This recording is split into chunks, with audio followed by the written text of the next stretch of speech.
अच्छी म्यूजिक। अच्छा सुनो, सब्सक्राइब करते वक्त ना घंटी बजा देना ताकि जब मैं ऑनलाइन आऊँ तो तुम्हारे फोन की भी घंटी बजे। डीजे विकास मटियार कला सीतामढ़ी प्रेजेंट बाय युवा स्टार म्यूजिक।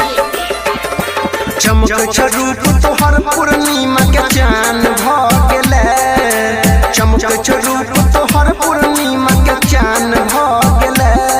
दिल द दे गे गोरखिया जवान भ गेले, दिल द दे गे गोरखिया जवान भ गेले। दिलवा हमर चोरैली हमर जान भ गेले, दिलवा हमर चोरैली हमर जान भ गेले।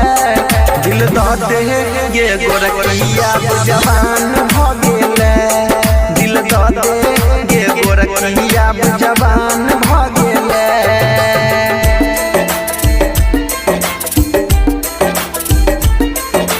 डीजे विकास मटियार कला सीतामढ़ी प्रेजेंट बाय युवा स्टार म्यूजिक। ओठ के लालिया कान के बाली गेलो हर चढ़ल जवानी। बात तू मनैया नन कर पाबै ये कोल न कने न दानी।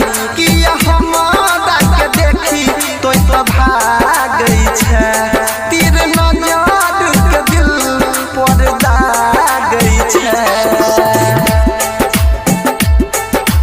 गाल तोहर चिकने लौ साचो सयान भ गेले, गाल तोहर चिकने लौ साचो सयान भ गेले।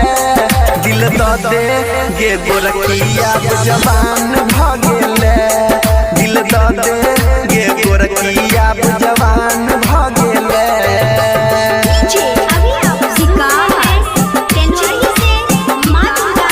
मटियार कला सीतामढ़ी प्रेजेंट बाय युवा स्टार म्यूजिक। अनिल सन छौरा न मिलत तो दोबारा के बात हमर तोय माने। अपना लभर के हुई वाला बर के गया बत तोय पहचाने। ओ मरतीस के जान इहे यराजी छो, बाकी आगे के तोहरे सब मराजी छो। मुस्की पकड़